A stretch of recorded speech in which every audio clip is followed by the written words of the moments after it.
Thanks again for joining us on another episode of Legal Unicorns. Today, I'm absolutely delighted to welcome Deshni Govender, who has joined me. She has a lot to tell us, some of the work that she's doing at the moment, specifically in the AI space. I'm very, very interested in. But obviously, the purpose of the podcast is to find out more about our guest, their journey, and really hopefully inspire the next generation coming through of legal professionals across Africa. So first and foremost, thank you very much for joining us today. Thank you for having me, Rob. Brilliant. Well, I was a little bit late, so I have to start with an apology to Deshni. But then again, the only excuse I can use is that I have no idea where I'm going when I'm in Joburg or how long things take. So it is a very big city for those who are listening that have never been here. So give yourself an extra half an hour wherever you go, I think is probably the best bet. A short bio on Deshni is someone I've known for a couple of years now and has an incredible background. Deshni is an experienced lawyer, AI specialist, and gender champion, with all three of which we're going to be getting into today. She is a South African focal point for the global project Fair Forward, Artificial Intelligence for All, which is part of the German Federal Agency for International Development and Economic Cooperation. Deshni is also a member of the Lacuna Fund Review Committee, which determines the most impactful ideas and proposals that should receive US dollar funding for development and implementation in countries. A member of the advisory board of the South African AI Association, co-founder of the, is it GIZ?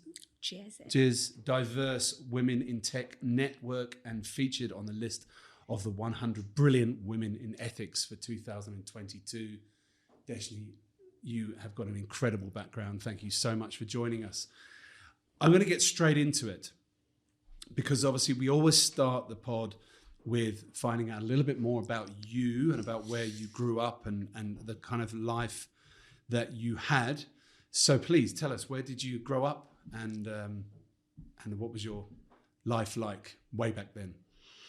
It almost feels a little surreal when you have to answer these questions, right? Because I look at my journey and it almost feels, I wouldn't say ordinary because it's definitely non-linear now, but I've listened to many a podcast and people always have these amazing journeys. And I was like, well, mine doesn't really feel that special when I have to kind of say it out loud. So I am from the east coast of the country, so the warm and sunny city of Durban, and that's where I grew up. I studied there, so I was at UKZN. Basically started my professional legal journey in Johannesburg. So once I qualified, so I did a straight 4-year LLB at UKZN and moved up to Johannesburg to the big bright lights of the city and started my legal career here as a candidate attorney. And I guess the rest kind of followed through on there. Okay, and in terms of Durban, obviously Durban's a place I know quite well. It's a beautiful city, very warm most of the time, which is very nice. But did you have a big family? Do you have a family network? Are they still there? Were you an only child like myself, or were you a big part of a big family? Interesting that. So I have, my family itself isn't that big. I wouldn't say it was. So it's just my parents, my brother, and myself. So one sibling, quite nuclear family. But growing up in Durban and being of Indian origin, I think there's a massive sense of community and family. And that is very culturally, specific, not just to Durban or people from Durban or Indians or South African Indians, but I think just South Africa as a whole, we have this a very strong sense of community, a very strong sense of culture, a very strong sense of engagement with people. So I do feel that's played a massive role in not just my career, I think the way I think, why I decided to pursue law, what I feel inherently about when I have this very strong sense of fighting injustice. So I feel like that kind of shaped a little bit my journey on, I don't know, it's weird to say, and I hope I don't dissuade anybody, but I don't think I willingly chose law. So I didn't land up here accidentally, but I feel like something very deep rooted and deep seated inside of me. I think from the time I remember being a little girl, and it was always a case of, like, why is the world like this? Why? I was this child that always asked questions and irritated my aunts and my uncles and grannies, and they're like, why does this child ask so many questions? And like I didn't even know why I was like that. And it's apparently I have a very keen sense of curiosity and the need to ask why, and the need to know why things are the way they are. And if I feel like it doesn't sit well with me, then I'm going to probably say something about it. And that has always been the case. I've always been vocal, probably labeled outspoken, sometimes too outspoken. And again, coming back to why law, I think that just the sense of I don't like things the way they are and I want to change things. And I guess it was almost kind of a natural path, not something that says, well, I want to go be a lawyer and do nice things in court. Yeah. Okay. That's interesting, actually, because we often find, well, when I'm interviewing people for the podcast or in my other guise as a legal recruiter, I often interview people and see them, and there's usually a very common thread of someone who there's common reasons of why the person wanted to study law. Typically, sometimes it's family. Sometimes the father or the mother was a lawyer. But with you, you've quite clearly, obviously, rightly pointed out the sense of injustice or the curiosity of why things are a certain way. It sounds like you, at a very early age, realised that the world is not fair. Which wasn't. I don't know. Yeah, wasn't. If it will ever be fair, because fairness, I think, and we can go into a little bit later, especially in like an AI context. I think what is fair is a fluid topic. Like it's a fluid concept. You can't say something's always like. The more you look at it and the more you unpack it, you have a general sense of what could be deemed as fair and what is righteous, what's ethical. But I mean, the more you unpack it and the more you actually start to look at issues critically, you realize ethics, fairness, they're very fluid in terms of society and what society deems as okay. It's not this is right and this is wrong. Yeah, okay. That's a really good point, actually. What is fair? Because what is fair to one person is then unfair to another. So that, fluid is probably the right term, isn't it? It's an ongoing topic. But yes, we will get into that because I know that you, as we said at the top of the podcast, you've got you're involved in that organisation, which is I definitely want to find out more about. But so you studied at UKZN. Mm-hmm. UKZN, University of KZN. And then you've gone straight away. You've gone to Joburg. Have you? You've said, right, that's it. The bright lights, as you say, of Joburg.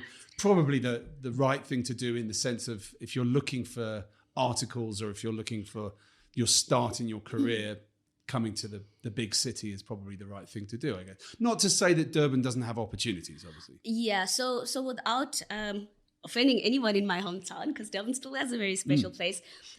There was also, I think, a little bit more to that story because moving to Johannesburg was also a part of a decision, a wider decision. So my family was already here. So we were from Durban originally.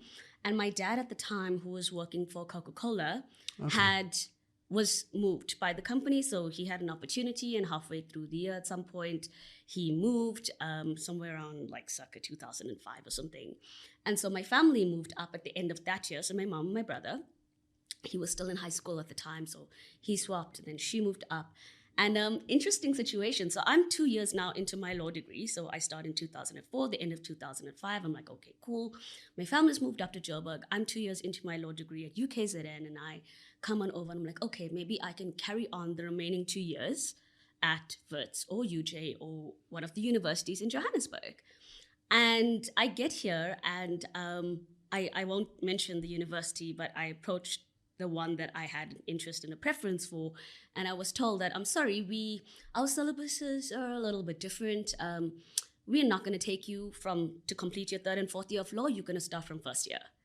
And of course, and I wish people could see the reaction that you had, because that was exactly my reaction with a few choice, colorful words. And I'm not surprised. and so so the decision was for me to stay in Durban, and I stayed with family, and I completed the remaining 2 years. And in that time, I probably was like the frequent flyer person of the year, because in those 2 years, when I wasn't at uni or had time off, I'd be back and forth and back and forth. I can't even recall the amount of flights I've done up and down in those 2 years between Durban, Joburg. To the point where the air stewards start to know you by name and face. Yeah, yeah. The Friday, I had that Friday night flight, and it's Deshni. weird. You start to be like, hey, you again, yeah. So that was me, and at the end of the 2 years, of course, then you're thinking, I've lived without my family, and again, coming from an Indian background, Indian community, it's not the most common thing, although I do think perceptions and ideologies are changing now, but like it wouldn't have been the most common thing to say, cool, I'm done with uni now, I'm going to go out into the world and do my own thing, get my own place. Like, it doesn't always work that way. So if my parents, for example, were still in Durban, I would have lived with them and I would still been at home and probably found a job, and in a few years kind of found my feet. But now, I mean, you get this kind of semi-taste of freedom, and you're like, I don't know, maybe I did have the internal dialogue in my mind, like, do I want to stay in Durban? I'm okay, I'm doing my thing, but I like Joburg, but my friends are still here, and now it's a new city. You don't know anybody. Maybe a few people from uni are there, but everyone's doing their own thing. And at that age in your life where you have this amazing network of people and support and friends and everything, and the thought of just going to a brand new city and just starting from scratch, I mean, socially, and we almost underestimate the value of having a network and having people that you can call and just engage and just vent and sanity check. So yeah, it was a big decision, but eventually I was like, nope, no, this is going to be it. And then I moved to Joburg, and it was, in retrospect, probably one of the best decisions I've made. Like, deciding to come here and obviously be with my family but start my career in Johannesburg. There's a few things in there that I really want to unpack. One is the university in question, which will remain nameless. I guess that was the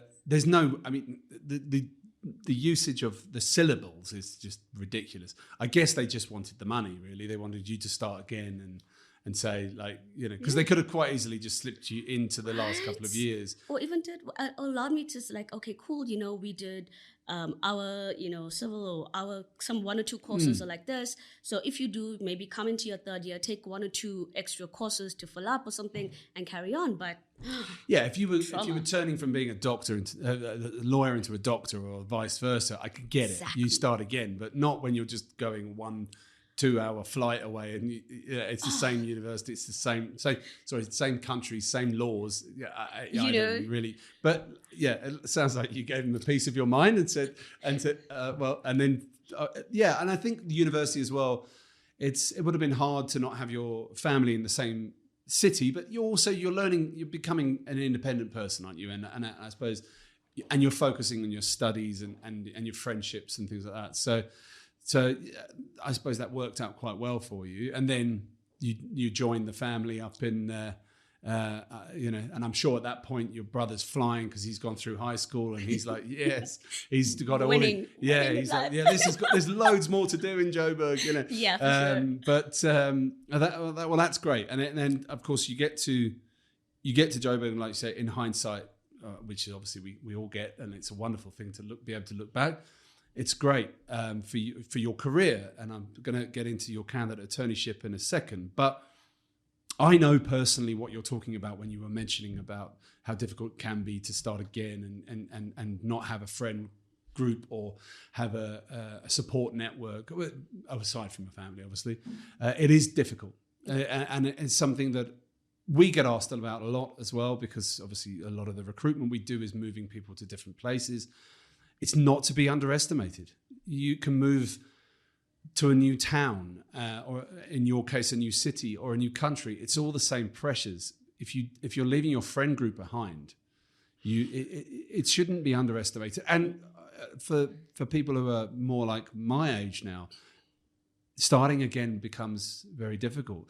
In fact, before my family and I moved here to South Africa, we were going to move to Switzerland. Ooh. And we went to look at schools and everything like that. And ultimately, my wife said, I don't want to start again. I can't start again. You know, we'd already done the Americas. We'd done Asia for 8 years, and she wanted to come home. And when she said that line, I could understand. Yeah. It's very difficult to start again. And it's not just, you know, and I feel like it's not just the friend circle, like the social element. I mean, one of the things that has been incredibly really eye-opening for me, and I wish I had done this earlier in my career, is just having a professional circle, a very diverse but professional circle. And one of the things maybe we could get into a little bit later on is like mentorship and professional mentorship support. Like the circle that I have now. So, I mean, obviously in life, as you go along, you have different circles. You've got your social circle, your people that you would, you know, spend the weekends with and do activities with. You've got maybe people in like your professional circle be like, hey, Rob, actually, I'm thinking of doing this, or I'm writing this article, or I'm going to do this presentation for this UNESCO event or GIZ event, whatever. Can I sanity check certain things with you on certain legal things? And then you have your professional circle, maybe other people who inspire you, motivate you, just give you different ways of looking at things, sanity checking, soundboarding, just, you know, giving you that drive and that ambition to be more and do more. And I feel like they all interconnect, but I think people also just kind of miss that, because you develop this and you develop these friendships and people that you can rely on, people that you have a network with, people that know people that could open doors when you need them. So I feel like all of that kind of interlinks and interconnects. And yes, we have the internet now, but you know, you could do anything from anywhere in the world, but it's almost just not the same. Yeah. So yeah. Yeah, that's interesting you bring that up, because actually that feeds into a conversation I had the other day where I was asking someone if they'd have done something differently when they were a bit younger in their career. And they said, actually, they said I would have networked more. And it kind of feeds into what you're saying there in the relation of when you do move, you have to start that business, building that network again. So and yes, we have the internet, and yes, you can call someone up on Zoom or whatever it might be, but it's not the same. But you know, you seem to be the type of person who's a bit of a go-getter anyway. So I'm sure it didn't take you long to get out there and start doing and building that. You started your articles in 2008, I believe, at a I guess a small firm, Schwartz Attorneys, it says on LinkedIn. Yeah. And then moving to, which I guess you then, because the candidate attorneyship is obviously 2 years, I guess you then moved to the other firm, finished that, and then carried on. Correct. Yeah, that's a fairly common thing here. It's actually not.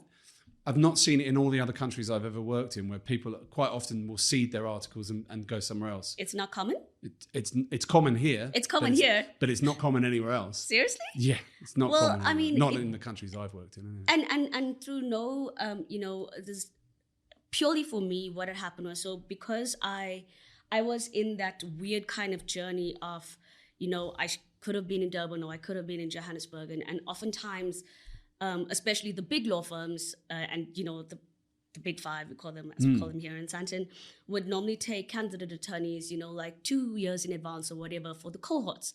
And I remember in my journey in 2005, they would have already been recruiting for like 2008, et cetera, right? So my journey it wasn't, I suppose, specifically my intention that at some point I was going to move. I mean, it wasn't, when you're in uni, you have so much of other things. I mean, things when you look back now and you think, God, they were so irrelevant. Why did I even spend my time on these things? And you're thinking about other things and other pressures and you know, like, oh, my legal career, what I'm going to do, what kind of lawyer I'm going to be, you know, where will I end up? Do I want to be in law, like all of these things. And I guess moving to Johannesburg was not somewhere on their priority list until it became a discussion point. Of course, so for me, when at that time, I was like, oh no, I feel so disadvantaged, because had I known, you know, I could have been. So I started my articles here where I did get articles, because I think that was the most important thing, not to waste time. And the firm that I was at that time did a lot of MVA, the word I'm looking for escapes me now. Help me, Rob. A motor vehicle accident claims as a... Okay, RAF. RAF, yeah. yes. Okay, RAF, so road accident fund and medical negligence and kind of that field, which was interesting, very interesting, especially on the medical negligence side. But Minefield. Yeah, a real minefield. But it wasn't something that really made me go, oh, this is so cool. I really liked it. So it wasn't your calling. It wasn't my calling, no. And so at some point I did cede to Smith Jones and Pratt, which is more for medium-sized firm, but in retrospect now and looking back, had probably one of the biggest influences in my life that I didn't know. So the firm, which is incredible, and fun fact, shout out to a friend of mine, actually a few of us. So one of the people that I hold, some of the ladies that I hold very near and dear now, who are like my trusted confidants and sounding boards, are some of the people that I've worked with there. Oh, wonderful. And we have been friends since 2008. Yeah. So a really incredible woman. Also, obviously, lawyers as well, who've all gone in different directions. But yeah, and that firm did primarily financial services. And that's kind of how I got into this. And shortly, I remember when I was finishing uni and they had... towards the end of uni, we were doing the National Credit Act, and that became a big thing by the time I did articles like, what is this NCA? What is all of this assessments and all of these regulations and requirements? And the banks were all up in arms. So it's something that kind of put me in that direction and probably was a very large influence in my life and how I ended up here, where I am now. Okay. So actually that seeing the articles moving into something, like you say, it was more financial services oriented. And then the people as well that you got Correct. to meet. It's interesting that you're not the only person, and including myself, who there's the one job at the beginning of the career that has the people and what you're doing that really sets you off on that rocket journey. I had the same. It sounds like you've had the same, and I'm still friends with those people now, 25 years later, and. Like you say, they're the people that you would call if you had problems, Yep. or they're people that, especially if it's a colleague that does the same thing. So, yeah, no, that's good. We have a very similar And they're gonna start there. They're gonna hear this when they do hear the podcast and be like, "Oh my God, Desh, I can't believe you mentioned us." Well, shout out to them for helping you on your journey as well. Okay, so as I've said before, and I'll say again. This obviously isn't a job interview, so I'm not going to go through every job you've ever had. But it's just interesting seeing the moves that people make and when's the right time to move. I see from Smith, Jones and Pratt, you then move to Clientele, which is an interesting firm. Insurance, on the insurance side. You spent a couple of years there. 2 years is always a nice amount of time. You're still at the relative start of your career as well. So already you've had, for those who are listening overseas, the work you did before at the RAF, the Road Accident Fund. This is a huge deal here. It's a big business. There's a lot of money involved. It's a complicated field. Then medical malpractice and those kind of things. Then in the financial services space with the new National Credit Act coming in, which is well underway now, and then into the insurance space. So you're getting this interesting... so I've just been thrown by someone who's looking through the window. So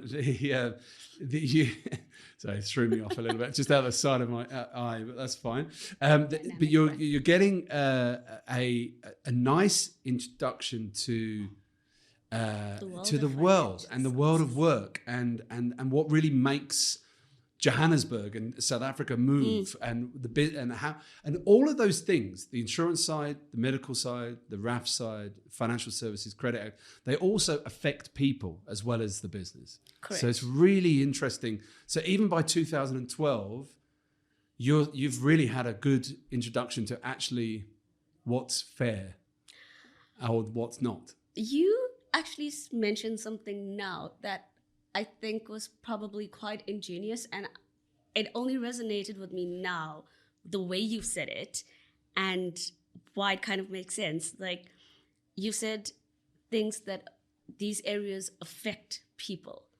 And it's funny because when I look back now on my career path, or at least I don't even want to call it a career path. I feel like sometimes it's we delineate it too much from like what we do and what we, our jobs and our purpose. But all of the things I've done have in some or other way have always been linked to how it affects the world, but also how it affects people.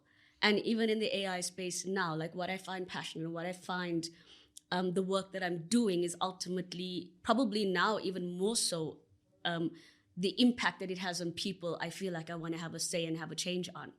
And your little, I don't know, stroke of genius wisdom just kind of unpack that in a very nice way. Well, it's telling me a lot about who you are. It's telling me that you care about people, and actually you've been asking questions since you were a little one, annoying your aunts and uncles, as you said, not me, not my words, by asking questions. And I think that gives our listeners or watchers on YouTube a real nice sense of who you are. You clearly are someone who asks questions and cares, and it's very interesting. Those, I don't know, maybe one day when you retire, you'll look back on your career and go, I wonder if those areas found me or if I found them. And when you write your book one day, you can write you can tell us about it or explore it then. Then you moved into the National Credit Regulator, right? Yes. So again, it's another area that affects people as well as business, and really it pays. All of these areas play a really big part in South African society. Correct. You spent nearly 3 years there, investigations, enforcements, and everything. So how was that? What did that give you insight into? It was. I feel like it's maybe worth mentioning for anyone who hasn't, probably not doing a deep dive into my professional profile like this, but I didn't spend a lot of time so after I qualified, I got admitted as an attorney. It was sometime in January 18th, 2010, long time ago. Flown by. I spent maybe only a few months thereafter in a law firm, and then I moved into corporate. I think also that played a different role in how I kind of saw myself and what I saw as important in the legal space. Because I feel like law firm and the law firm culture and law firm life, I'm not saying anything about the firm that I worked for. They were incredible, and I was very lucky to have one of the most incredible principals at SJP. And he was an absolute darling. And so in that sense, I was, you always hear the horror stories of candidate attorneys and law firms and what they're made to do and the way they get treated. So I was very lucky in that regard. But I felt that law firm life really didn't resonate with me. And I wanted to go into corporate, and I felt that that's where change or impact or getting your hands dirty, as it were was really for me. So by that time, I think when I look back and I made that move to the NCR, I was really on a very linear, directed, but still rather linear career path, financial services regulator. And that was rather interesting because it also gave me insight, because we know we're always, all that glitters and we're like, financial services firms and banks, and it all seems so amazing. But actually being at the regulator gave me an incredible insight onto the other side and how people are impacted by financial services and how they feel about it, how they feel about, being marketed to and unsuspectingly so. And this was, all before we had we had started using algorithms, or at least it wasn't so proliferated where you're using algorithms and targeted ads and personalization and all of that.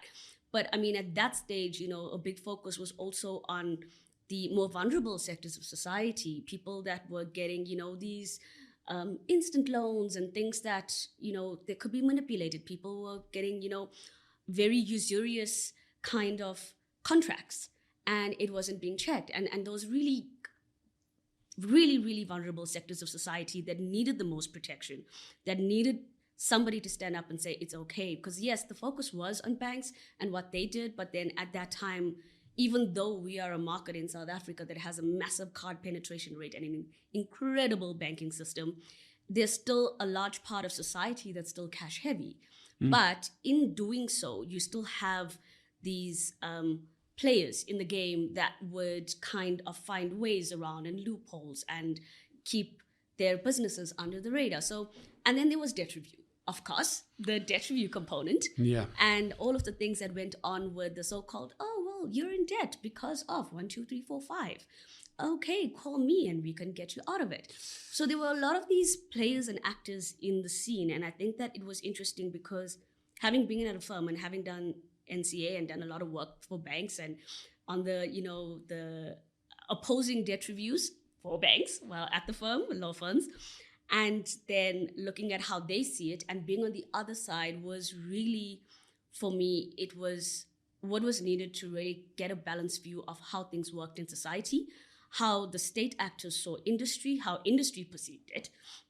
And kind of the only people in the middle that kind of suffered the blows were the consumers.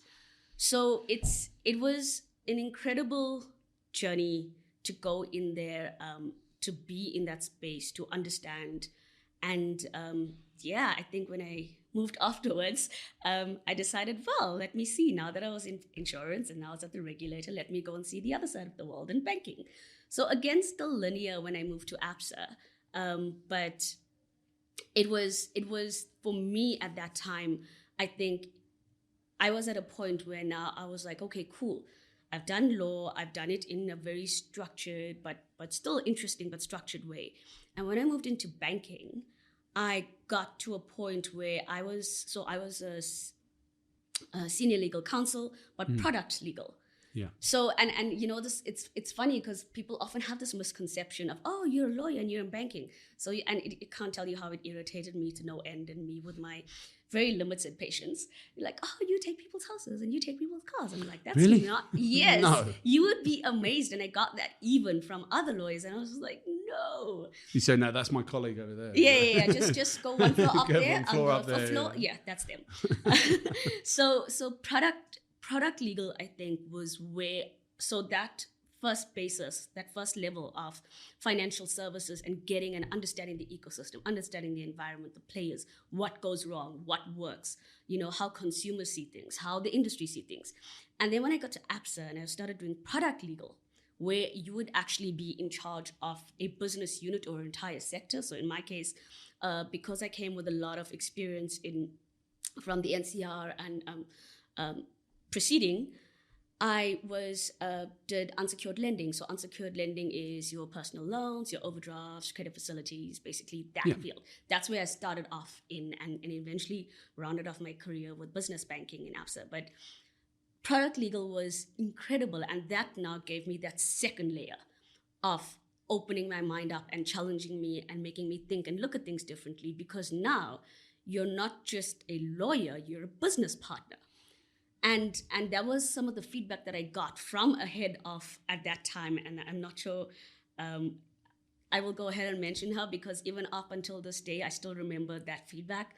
And she was at the time the head of personal lending. I hope I got this right. Yes, the head of personal lending. So it was Rekha Ramcharan. Hope I remember that correctly. And I remember so in corporate, as one does, you do 360 reviews because in corporate, and especially when you're in corporate and in a legal team, you're not a profit-making division. Yeah. As lawyers, IT, HR, so your value and your purpose, or at least as it was explained to us, rather indoctrinated into us, your value and your purpose as legal is to bring value to your business teams. And if they are doing well, that means you're doing something well.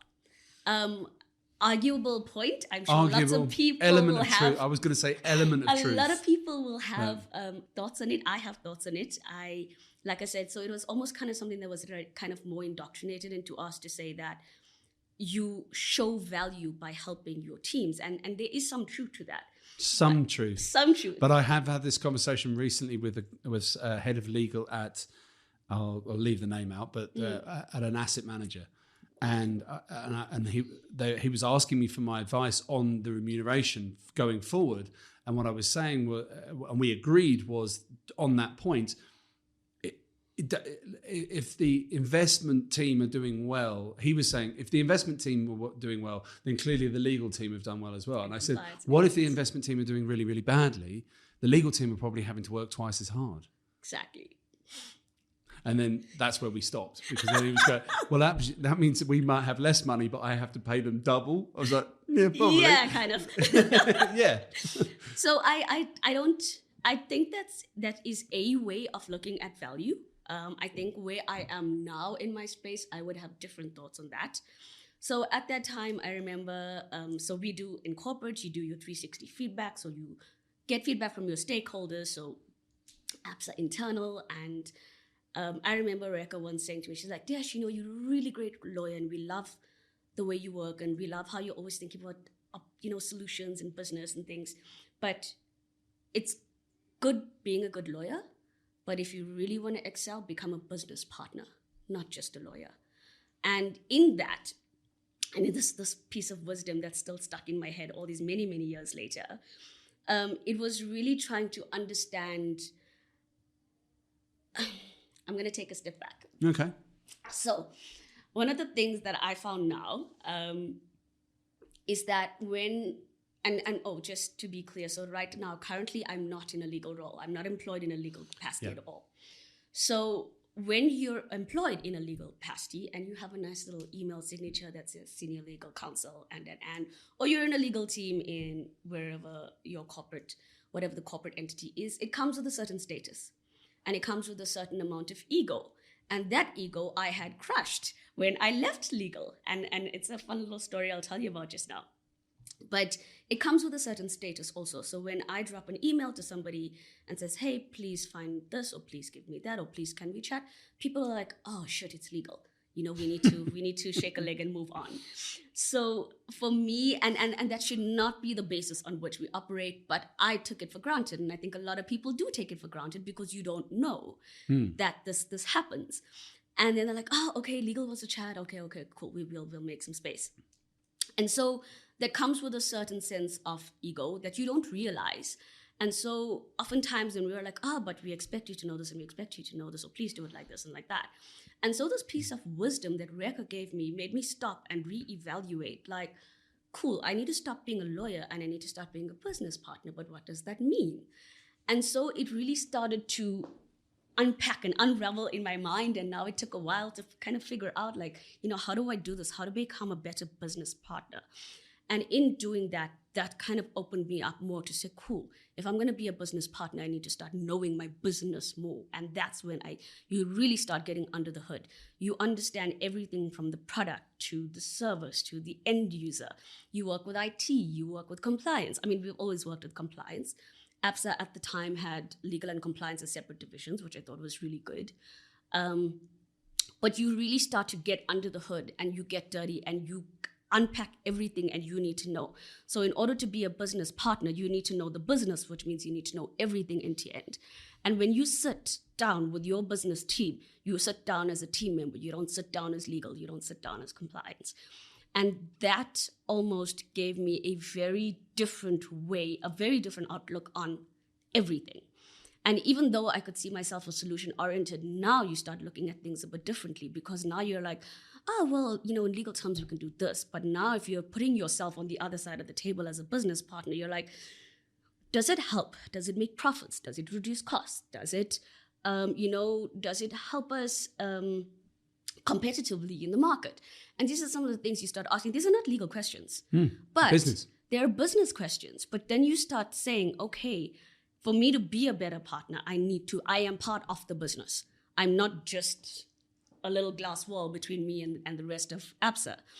And that almost also then started opening my mind up to how systems work and why they work. And obviously now AI becomes a little bit more proliferated. Things are, really more starting with social media, but obviously at the time where more developed countries were using it in banking services and stuff, like you'll get a loan in a few minutes and, there's some automated decision-making going on in the background.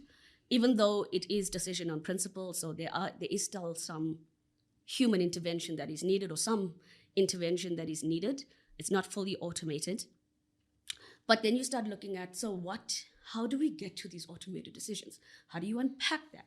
What do we look at? What is the, what are the questions? What are we looking when Rob comes and we can give Rob a decision in principle in 5 minutes after asking 10 questions, what are we looking at in those permutations? And that almost kind of unpacked and unraveled my mind on, okay, that's cool, this is interesting, but do I agree with it? Do I not? What is going on? What is this thing about AI? And what is this thing about, unfairness and bias and prejudices? That happens already. Like, that's not a new concept. And it wasn't something new for me getting into the bank. Historically, there are biases and prejudices, whether people were still sitting with a pen and paper, granting a loan or not. Yeah. So that almost kind of led me down the path of going into AI. Wow. Yeah, that's a brilliant journey. Thank you for that. That really makes total sense as well. And it's lovely to see how your thinking was sort of infused almost by your I want to say your principal, but your manager's words, which obviously still ring in your head, but then the way you look at it also fits into the person that we're finding out that you have always been, which is inquisitive. How does that work with that? How does that work with that? And that sentence about you need to be a business partner, it's kind of unlocked it for you. It was like, but that's me. That's you. That's you. Just go back a step. You were going to say the ego was crushed when you left. So you left practice. Yeah. Practice. I love it. Actually leaving law was leaving. I say leaving law. I don't think the law ever leaves you if you're an attorney. But it was a massive decision to step out of being a lawyer. So when I left ABSA, I knew by that time I had already started personally my journey into AI and technology a little bit deeper. So even though I was still in banks and still in banking, where I think automated and honestly financial services, I think, was probably the sectors that were early adopters of automated decision making and assessments, and really I think banks are probably like the best use case you could for AI. But in this case, I had already started my journey wanting to do more technology, less law. So being outside a pure legal role and starting that journey, and well, that was interesting because in your little bubble of legal privilege, you're like, senior legal counsel, okay, we'll give you the time and space and the platform. In the rest of the world, they do not care. When I started first my journey, and they're like, so you're a lawyer and you want to be in AI, so you just want to do regulation then? And I'm like, no, that's not it. So you want to do legal tech? No, that's not it. There is a subset, but that's not it. They're like, so what do you want to do? What value is a lawyer going to bring to the AI space? Can you code? Can you do programming? Do you have another degree? Like, there were all of these barriers that were, and they weren't, I suppose they were more implicit, right? No one says, there's no value for lawyers in AI, but they're more interested in, are you a data scientist? Can you code? What did you create? It's all of these stereotypes around what is a lawyer doing in AI? And that irritated me, but then that almost kind of just burnt this just ignited more this passion on, this is such BS. Why is it so hard? I mean, it's hard enough being a woman in financial services and like kind of STEM spaces because, stereotypically women are not given the platform. And there are so few women who even pursue pure STEM careers. I mean, we're sitting at a global average of like somewhere between 25 and 30% or something. I was going to say, I think last time I read it was lower than 30. Yeah, it was and now somebody's like, what do you want to do here? Why are you here? And that just kind of, if anybody knows me, they know already I am just like, no, this is not flying. This is not going to fly with me. Not today, not ever. So I started then building up my technical knowledge on AI. I started doing courses and there's amazing MOOCs online, started asking questions, started getting more involved in banking processes, taking on some work, some volunteer opportunities. And because now in the bank, remember, you've built that network. You become now a business partner. So when you're saying, hey, can I just sit with you? You're going to do this, and that. We're doing UAT testing on this, which is ordinarily part of my role to do things like UAT testing. But I'm actually intrigued about that. Can we chat? Can we do this? And started building up my knowledge. So at that time, and I would still say that I a part of me was still like, okay, maybe I can still be a lawyer in the tech space, There's this fear of leaving it. Yeah. And so at some point I was like, no, if I'm going to do this, I'm going to do this. And out the door I go. If I'm leaving law, and it was an incredibly hard decision. And I'm saying, if I'm going to do this, I'm going to do this. And I'm going to go in on the strength of my knowledge and expertise, not as a lawyer. Now, here's where the ego part comes in. So you get out of class, and now they're like, well, you're a lawyer. Why? Like, why do you think you're special here? You're not special in this space. Cool. And then when I get to GIZ, I remember the first few months. So now I'm there, obviously, as a country focal point. So I'm in charge of all the South Africa activities, but in addition, part of a wider global team. So we do global activities. And the first time I send an email, hi, can I do this, and this, to the country, some of the country people in the country projects. And that email will go and nobody responds. A few days, a week goes by. I'm like, hi, I'm following up, Nobody cares. Who are you? Why do you think you're important? Why do you think you need a response? Why do you think that you deserve some priority in people's lives? Who are you? You're not Desh Senior Legal Counsel anymore. You're just Desh in South Africa. And yes, you have an important job, but you're just another person in another project. Wait your turn. We'll get to you. So wow. I was inflated, absolutely just, sorry, I meant deflated. It was just, for me, I remember I called up my friends and I was like, ladies, I wonder if I just made the right decision. Because this ego crush comes back when you, again, have this level of legal privilege. And now you're just another person who almost now has to prove yourself from scratch.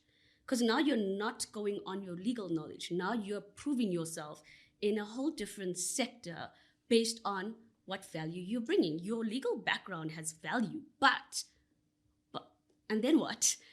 Yeah, your legal background has value because it's part of who you are. But they're looking at you going, so what? And then what? Why is that? That's not relevant to what we're doing right now. So actually, you have to then go, right, I now have to prove myself again. From scratch. Because this is who I am.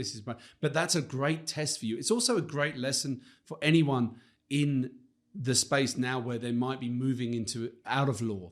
You've mentioned a couple of things I need to pick up on there, which are great. One is the moving out of law. That's something that a lot of the people that we work with face.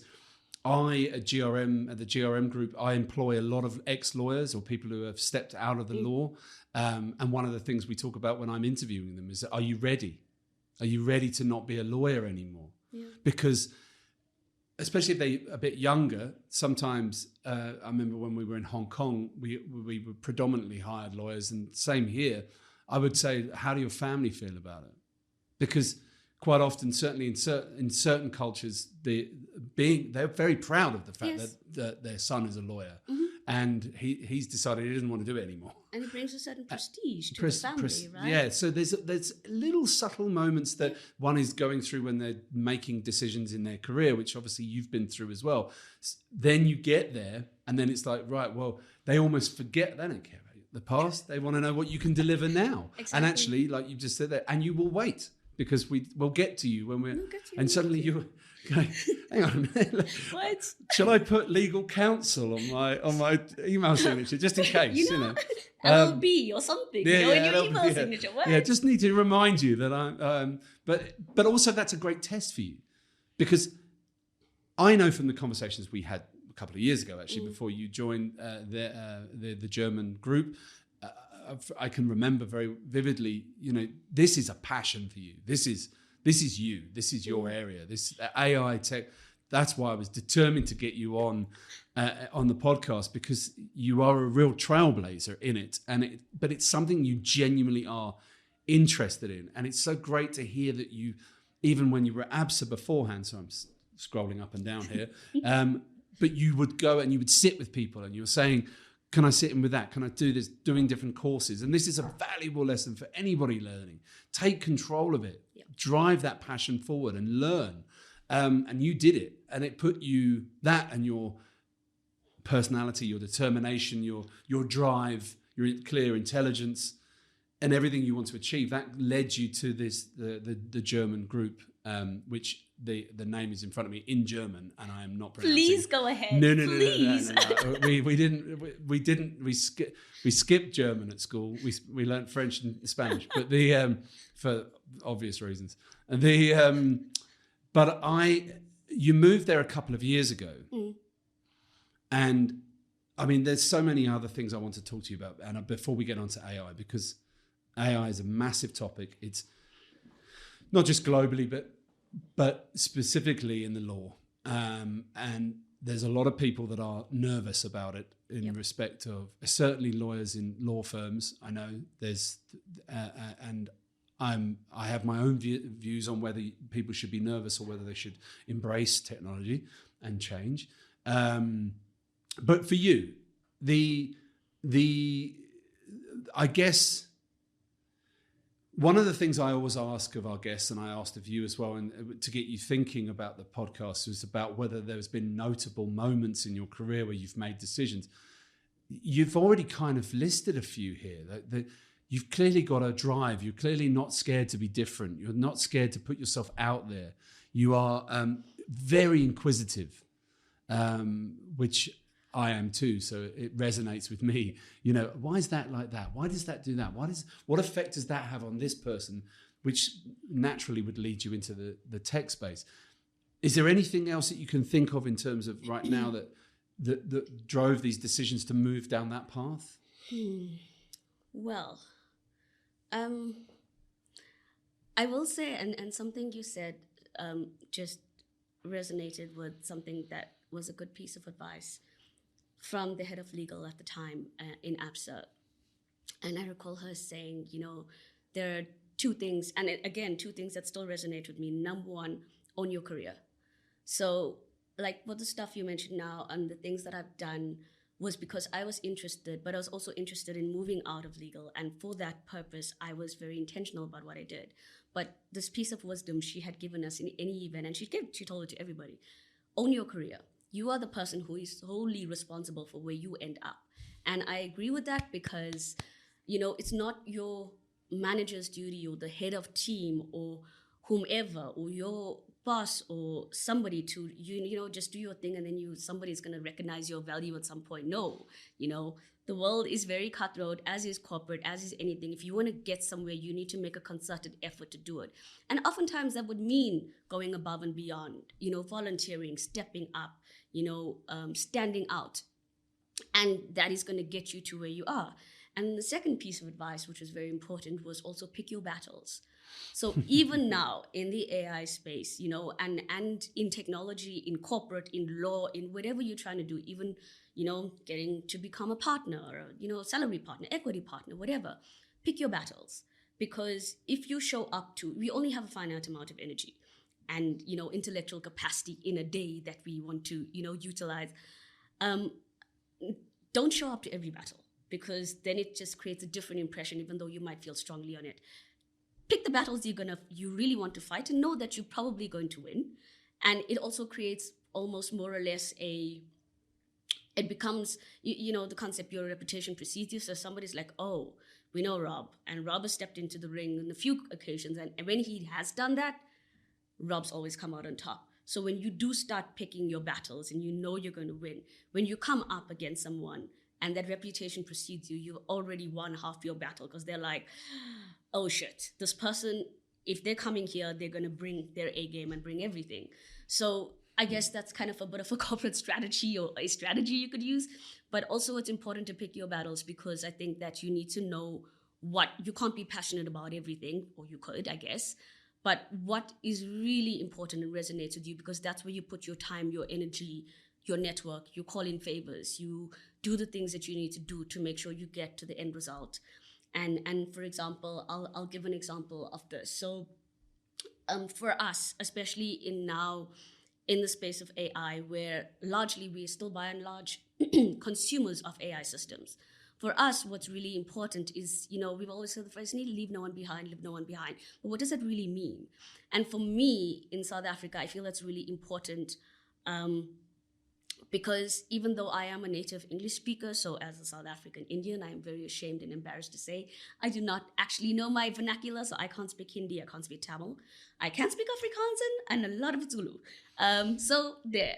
But even in that context, we're digitizing and we're moving forward, but the proliferation of languages that applications and services and products are being created in is not Zulu or Xhosa or Swahili or Kenya Rwanda, So for me, a very important battle and a battle that I am fighting is how do we make sure that we get people to learn and be comfortable in their language, and in association with that, take away this fear of AI. If AI, and I often tell people, it's all well and good when you're a native English speaker, such as yourself, myself, you can open an app and you can kind of figure out your way around or whatever. But take a step back. What if the most widely spoken language in the world was German? And we're all native English speakers. All of a sudden, everything is in German. It's all, we need to be German. We need to ascribe to being German. Where does it leave everybody else? It gives you this fear because now I've got to do something that's not in my language and in a topic that's, almost perceived as complex and difficult. So already for me, being a gender champion, we know women are not in the field. Now you've got this element of fear. Now you've got this element of doing something in a different language or something you may not have been raised, comfortable speaking, and for me, it's really a case of this is a battle I'm going to fight and this is a battle I'm going to win. On how can we digitize and make South African languages have data sets, have the ability to learn in a local language that also then bridges the gender digital divide of the lack of females in there, but also people not saying, I need to be English and I need to speak English in order to sound smart, in order to participate. I don't want people to assimilate. And for me, that's an important fight, and a fight that I'm currently, a battle that's still ongoing, but hopefully making some strides in. Own the future of recruitment today. Access a secured, anonymized global talent pool. Connect with qualified candidates through multiple private label databases. By creating your own Stintit, you can achieve the following. Step 1. Access your company dashboard by logging in. Step 2. Click Find Candidate to search for the ideal candidate. To begin, create a new position and fill in the necessary details. The system will search through multiple databases to find the ideal match for you. Step 3. Once the search is completed, you will instantly receive multiple 100% matches which have all been fully verified and KYC checked. Step 4. When the candidate chooses to opt in, you can view their skill set and experience. Only when you are satisfied, use your credit to unlock the candidate's full profile. Once unlocked, the profile remains unlocked for all future searches. What makes this system truly revolutionary is that when you search, the search will continue in all the different databases until a 100% match is found. Each database involved and the candidate share in the revenue, and that's how this circular revenue model and shared database benefit all parties involved.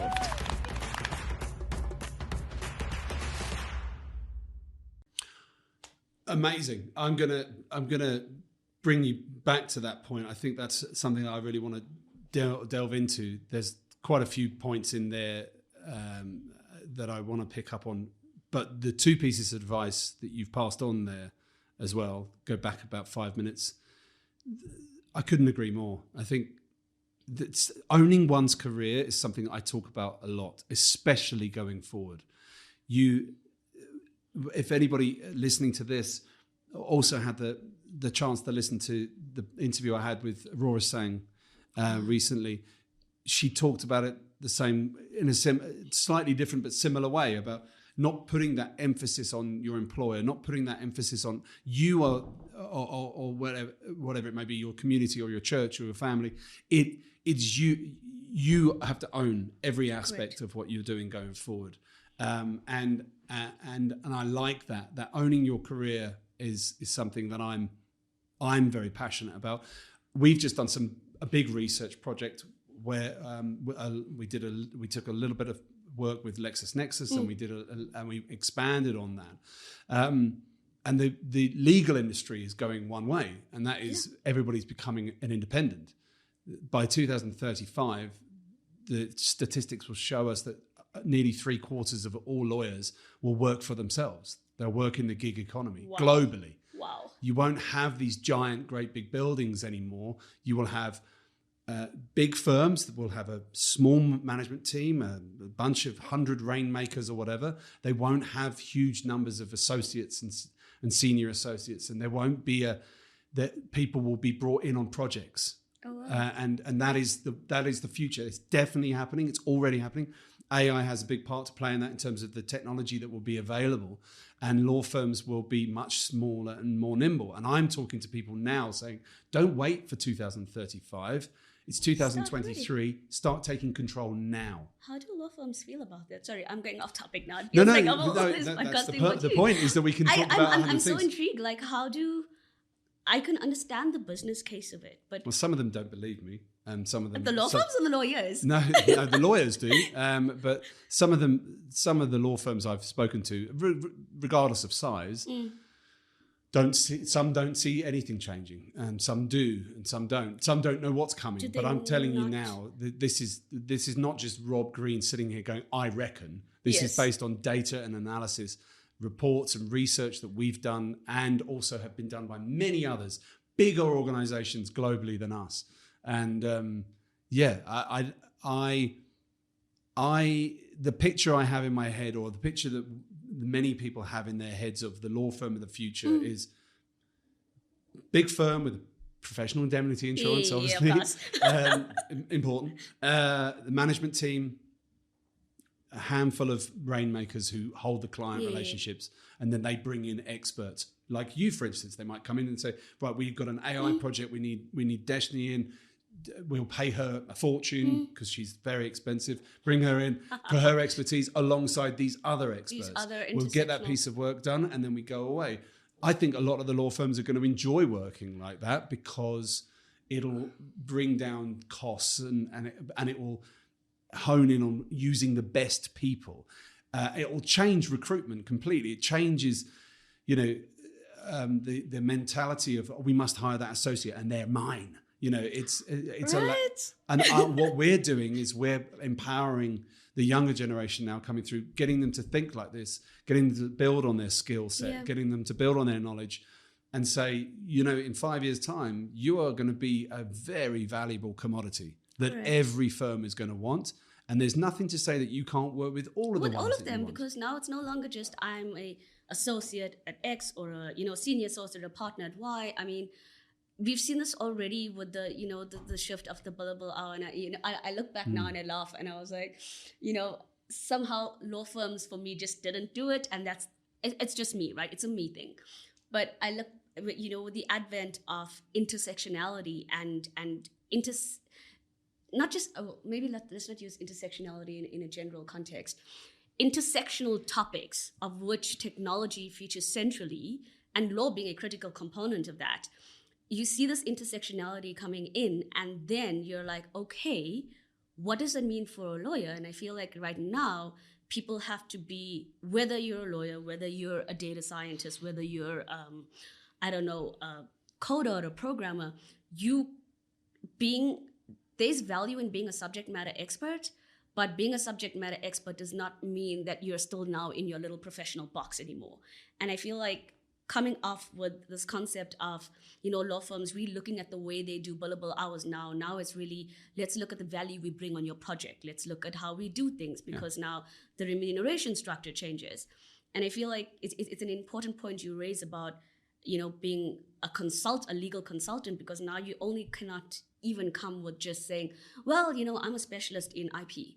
And then what, So you need to really bring some intersectional knowledge on IP and AI, or IP and generative AI or chatbots or whatever.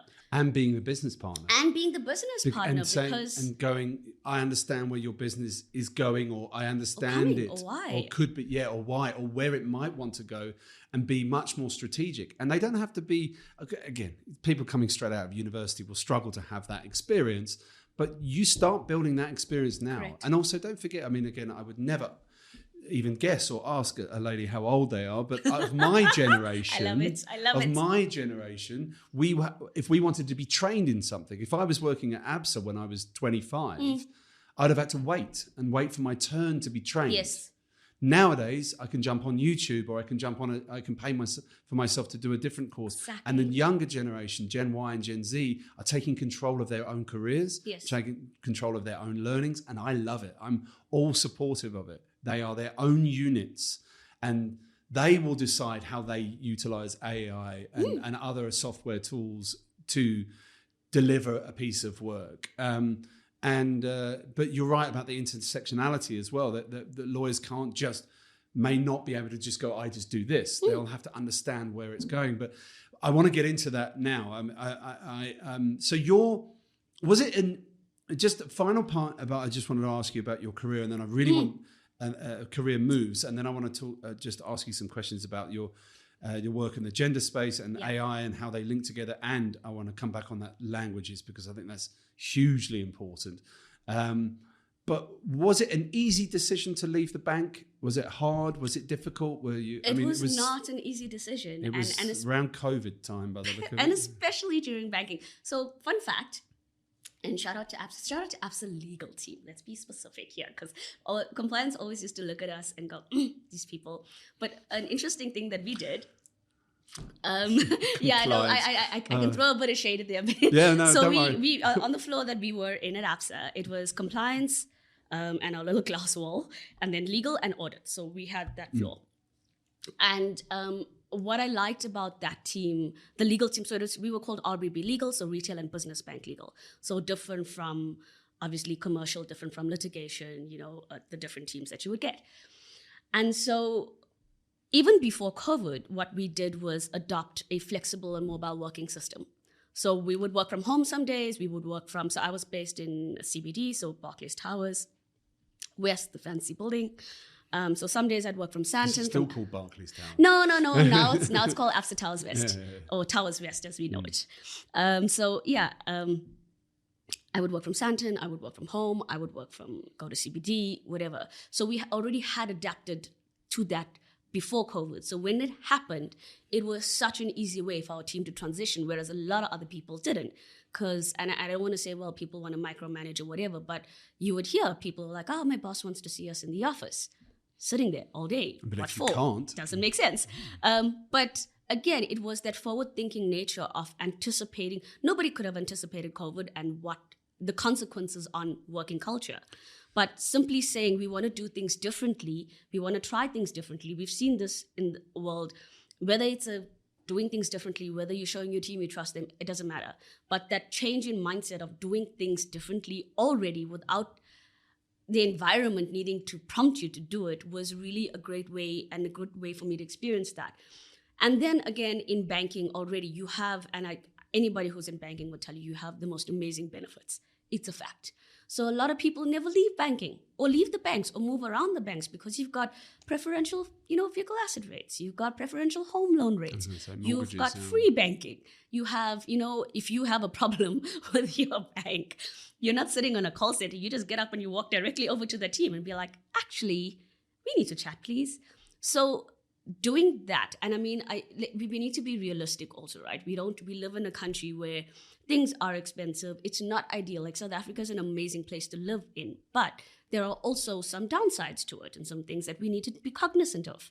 And so sometimes you ask yourself, and I hear this because I see this when we're talking about AI and we're trying to educate people and we're trying to get more diverse voices and viewpoints and companies that are doing AI.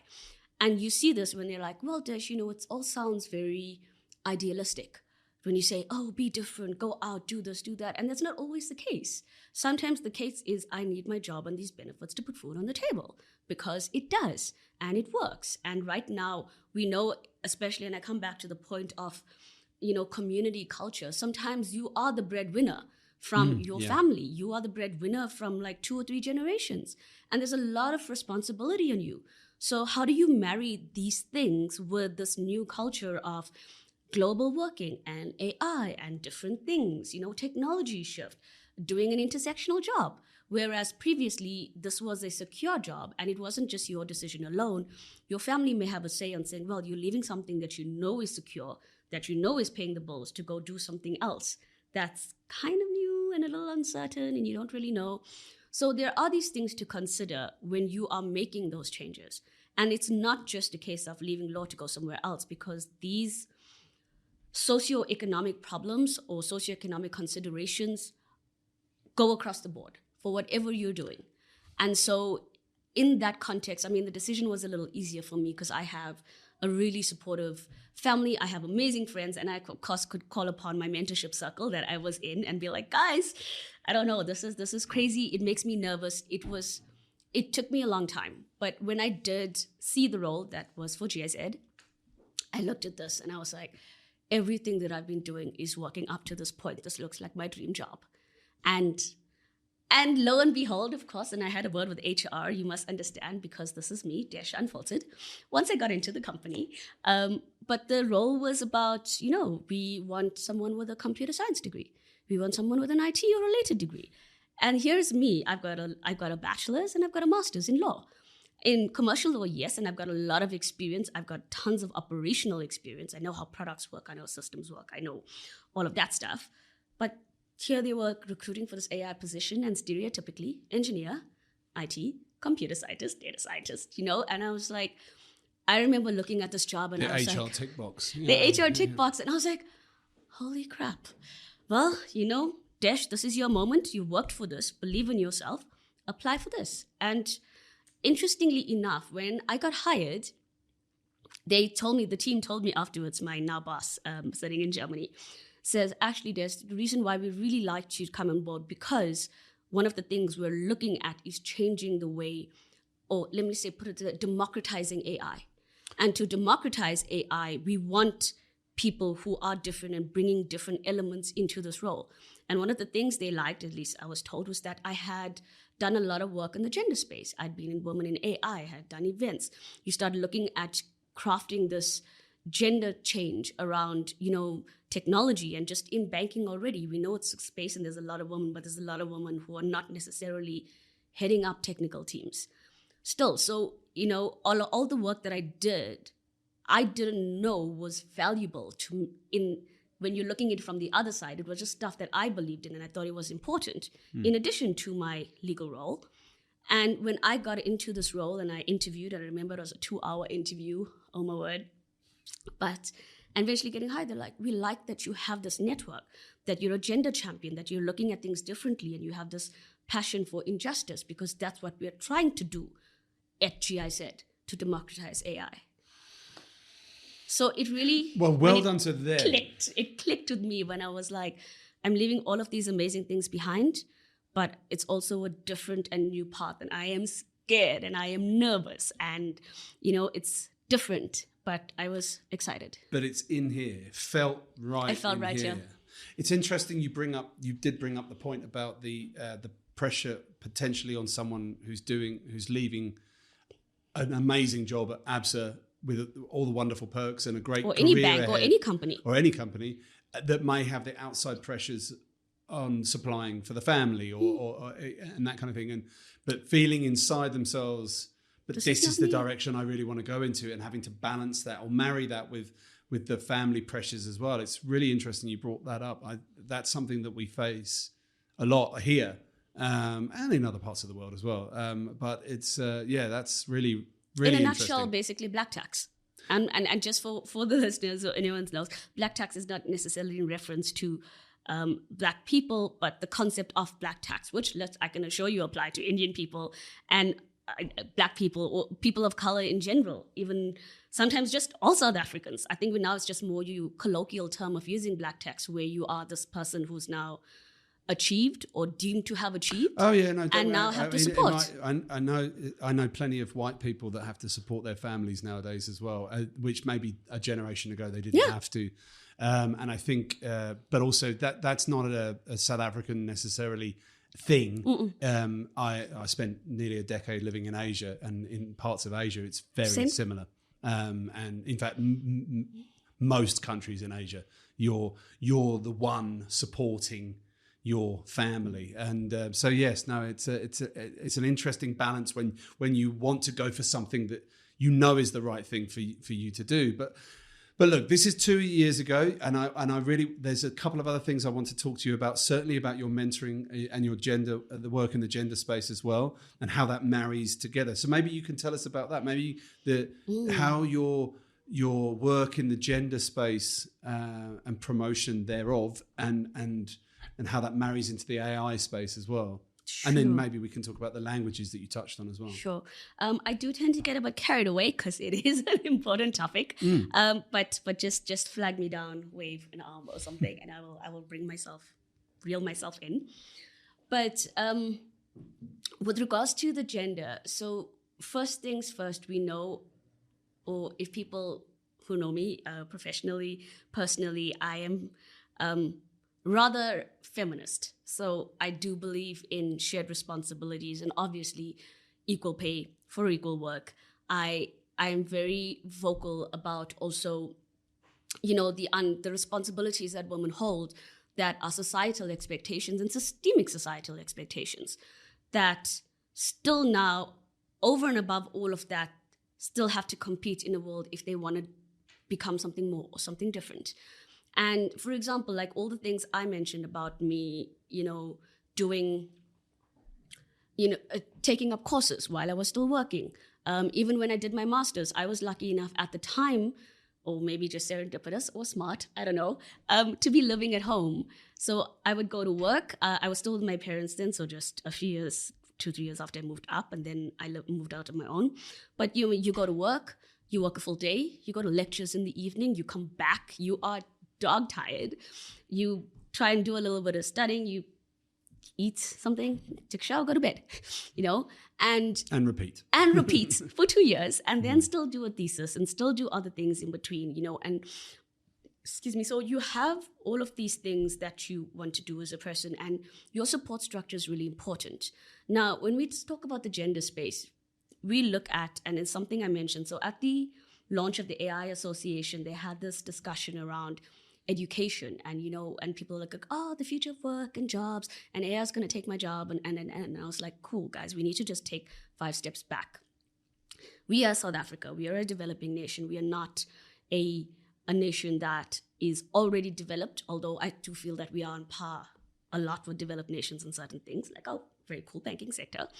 But if we're going to all of these, all the things we have done so far in the context of education, in the context of capacity development, in the context of women entering the workspace, we know we have a gender digital divide, like it is a thing, and not just South Africa, but most of Global South.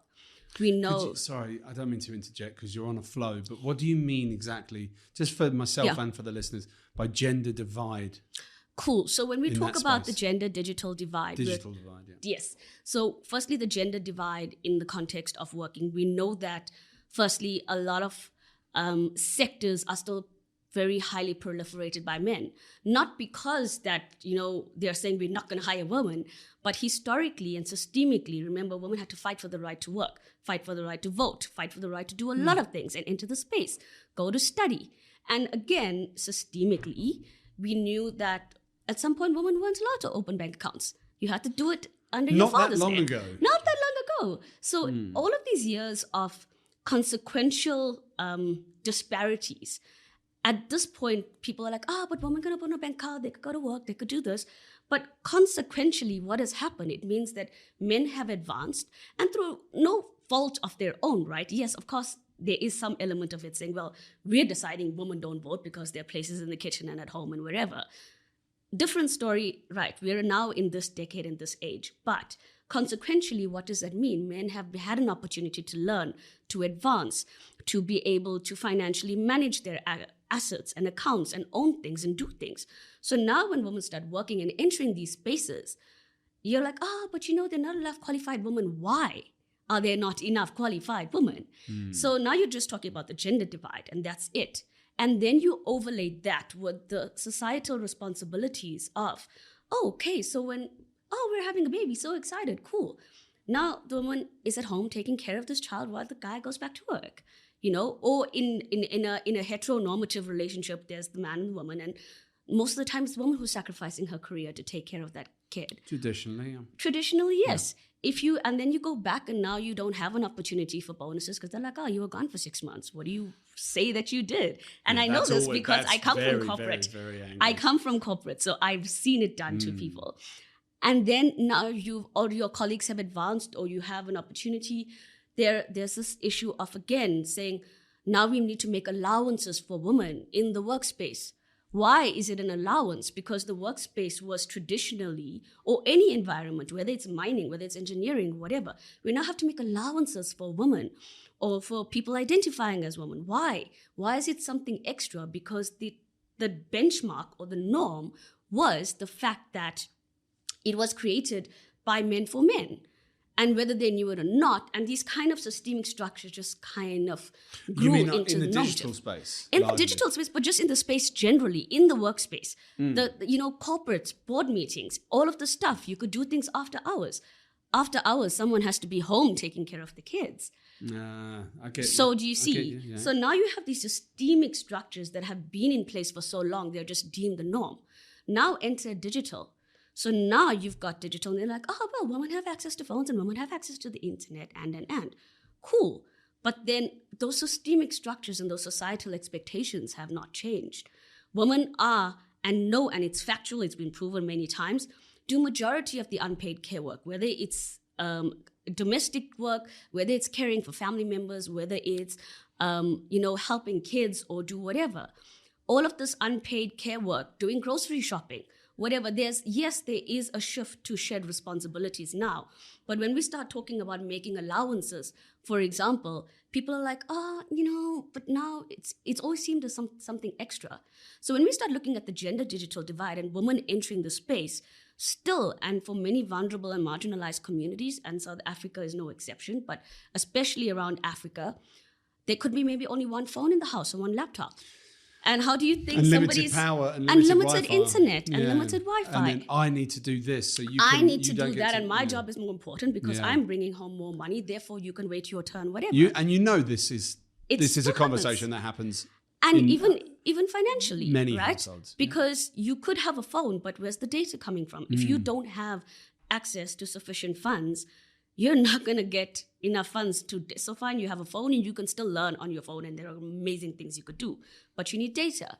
And that data means you need to access data. And where's the money coming from? So when we talk about the gender digital divide, it's women really having access to all of these opportunities to be able to better themselves, in addition and overlaid with the societal expectations of corporate, of their families, of their kids, of whatever.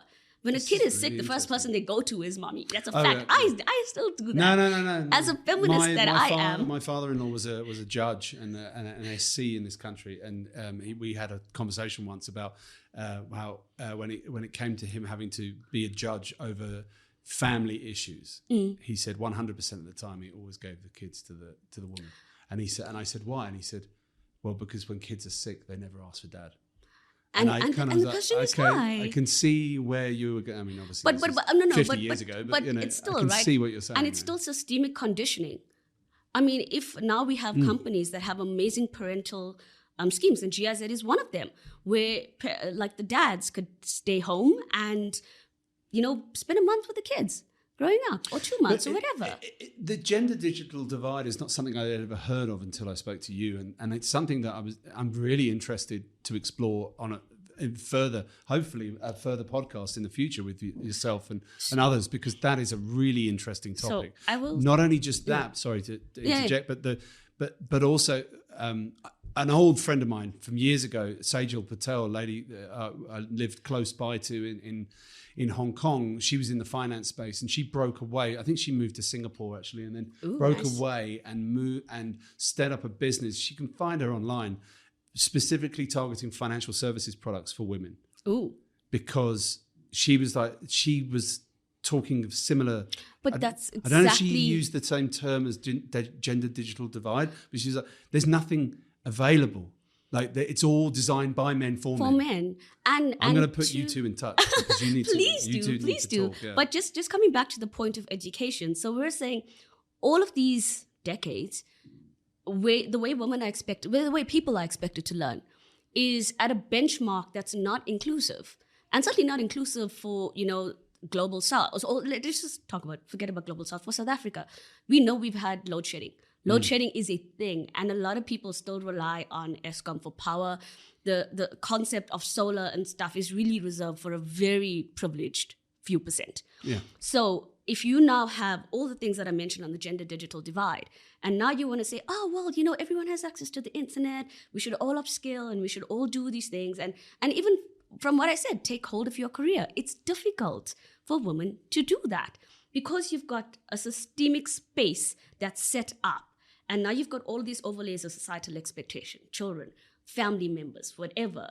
And now you're still saying, cool, let's have a class of learning between 4 to 6 p.m. or 2 to 4 p.m. You can't expect for us as a country to move forward and be, internet ready or AI ready or technologically advanced if you're going to expect people to do the same things that we did previously to get here and expect inclusivity and equality. It's not going to work. It's fascinating what you say there, because what you're making me think of is just this, or making layers and layers and layers and layers, and then going, well, you've got the internet. Like, do your thing. I get it, and I it's a topic we definitely need to discuss again. I would love to pick your brains on it. I think it's fascinating. I'd love to find out what you're doing in it. You're clearly championing that space, and that's something we have a special project we're running now called the AI and Data Science Bootcamp for Women, but we can chat about it separately. But it's exactly that. It's curated for a bootcamp that's curated for women for South Africa, taking into account the local context, taking into account all the barriers that women face, and now trying to give them an edge and an opportunity. It's already underway, so you probably would have seen my posts on LinkedIn and stuff about it. And it's for particularly women who are graduates or even some postgraduates, but we know we have a high graduate unemployment rate in South Africa as well. That's another topic we can discuss, especially in the law this space, activity is specifically designed and curated for that, but we can delve into it in a nice, juicy way. I'd love to really focus on, because obviously the purpose of this podcast is to find out about you and your journey, and obviously this is now where you're heading. And I think it deserves to be. Well, next time when I'm up here and you've got 5 hours spare, we'll talk about it. But I think what I'd like to, you mentioned you were doing mentoring. That's something that's quite big, and there's something. Is that all interjected? Is this part of it? The boot camps and things like that. Yes and no. So in my case, I was mentored, and I volunteer my time to do mentoring.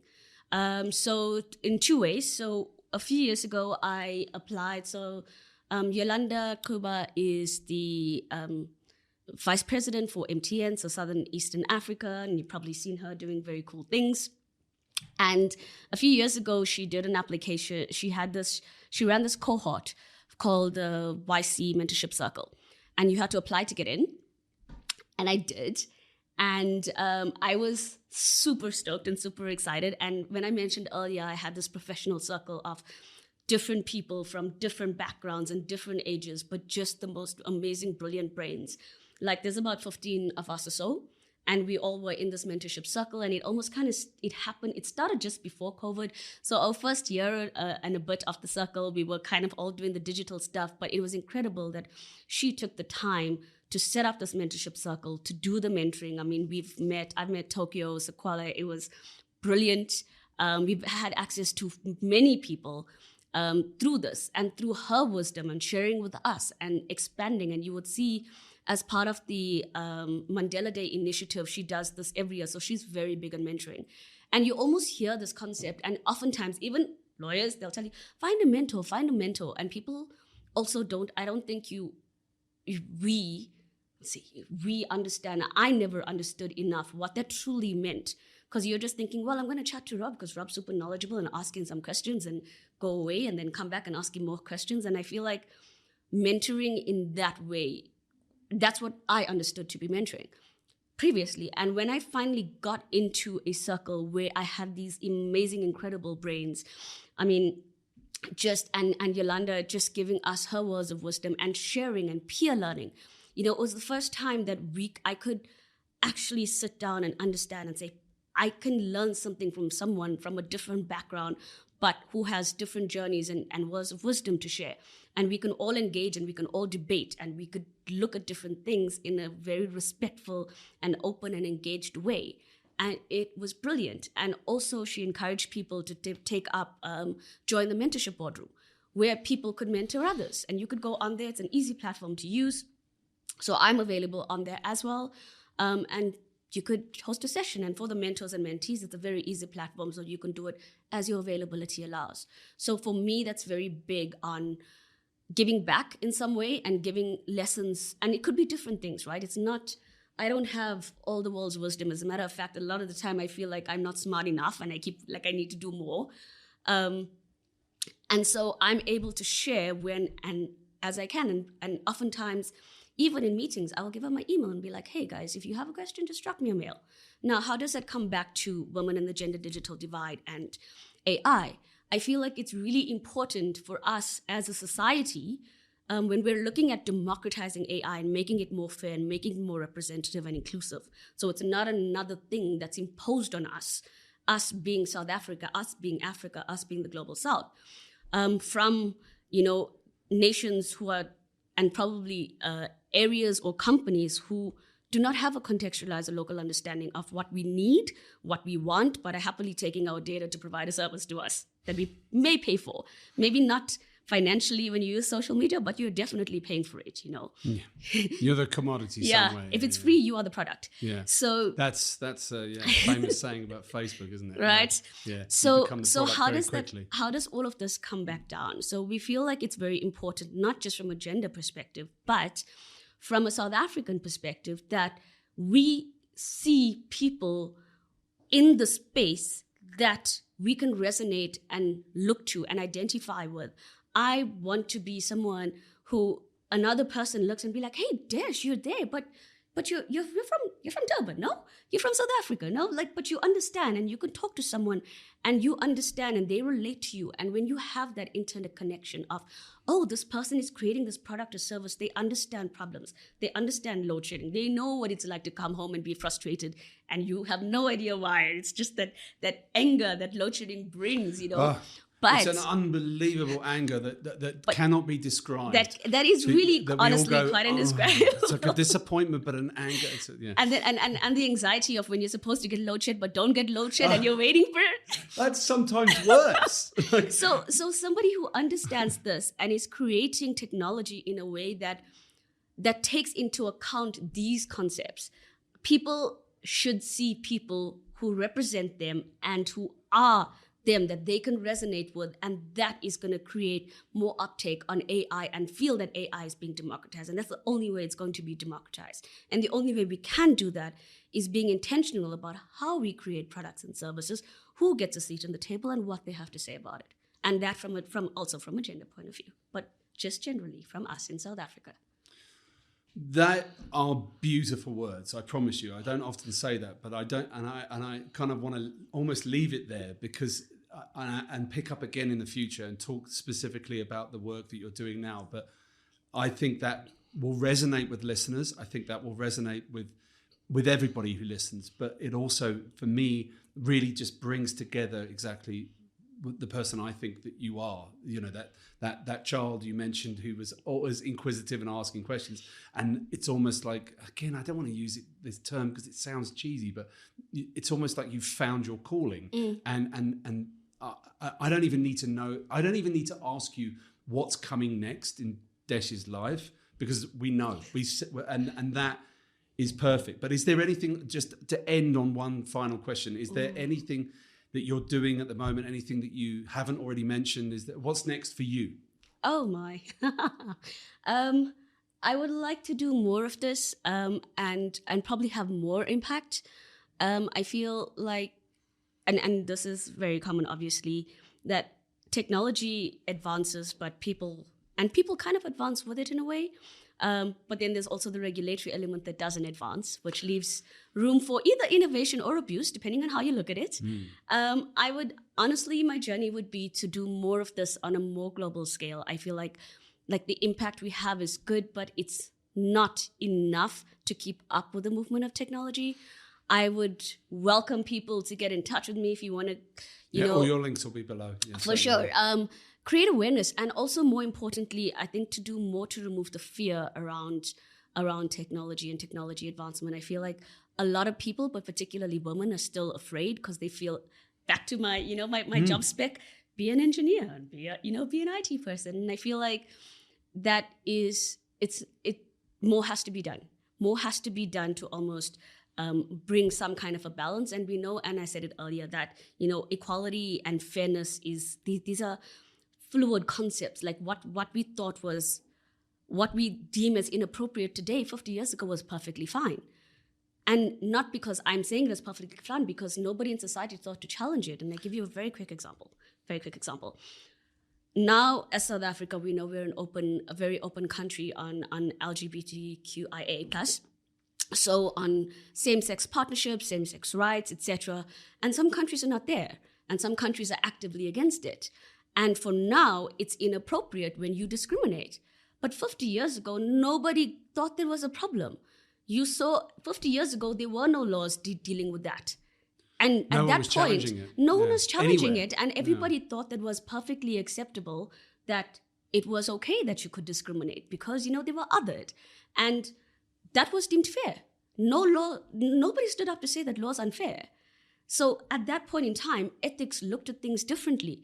You know, and even in the case of transgender, you know, nobody was like, oh, that's unfair, we can't discriminate against people. People could say what they wanted, and no judge was ever going to say that's inappropriate or that's hate speech. And now, 25, 30 years later, it's a whole different story. So in certain parts of the world. And in certain parts of the world. So very fluid. And I feel like getting the fear and removing that fear and removing that stigma is something I would want to do more and more at a global scale. And I would absolutely welcome people who share this passion and who share this ideal. I mean, maybe I'm still living in a little idealistic dash world of the world being fair and equal and nice and sunshine and rainbows. But I think the fight will go on. And for me, that is where I would see myself going. Well, I could speak for the listeners and for myself. I think the industries that you touch and the South Africa as a whole and as a global citizen, I think we're in a better place with people like you in it, fighting. I really genuinely mean that. So thank you for all the work you're doing. I'm going to get you back in the studio and we're going to talk more about the work that you're actually doing on the AI space. I think that is... Well, you might need to block out the 4-hour session because I think that's... But I thank you so much for joining me today. Thanks for everything and thanks for your time. And yes, hopefully I'll see you very soon. Hopefully, but thank you, Rav. Those are very kind words and I've had lots of fun. But yes, we could delve into nice, juicy topics and I have some very interesting things that you would like to hear about.